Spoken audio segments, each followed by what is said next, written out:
En France, la justice vient de confirmer l'interdiction d'inhumation de prothèses Zigiranyirasso, considéré comme l'une des figures du génocide des Tutsis au Rwanda. Il est décédé au Niger le 3 août dernier. Sa dépouille a depuis été transférée en France, où vit une partie de sa famille qui souhaitait l'enterrer dans la ville d'Orléans. Mais le maire s'y est opposé. Décryptons cette information avec Lola Colamba de la rédaction de TV5 Monde.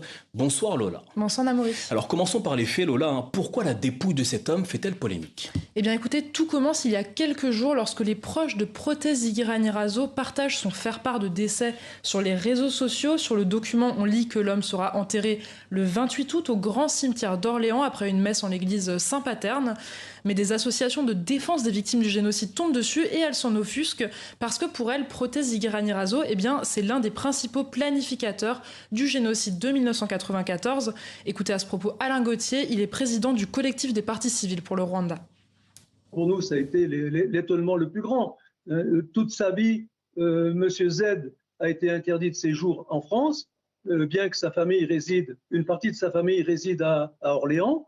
Le danger, vous savez, quand on fait une telle publicité, c'est que les lieux de sépulture deviennent des lieux de pèlerinage pour tous ceux qui ont participé au génocide des Tutsis. Donc, comment voulez-vous qu'on supporte cette simple idée-là? Et la mairie d'Orléans, à juste titre, ne pouvait pas accepter.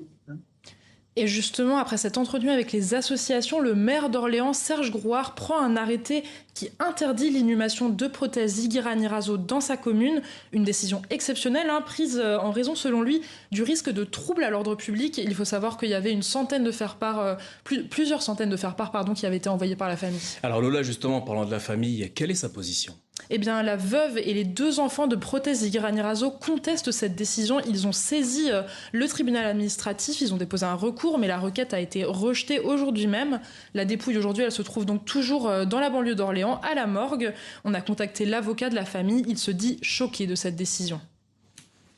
La famille de Prothèse Zigiranyirasso est aujourd'hui, comme je disais, catastrophée. Elle n'entend pas baisser les bras face à cette situation. Nous allons engager des recours appropriés.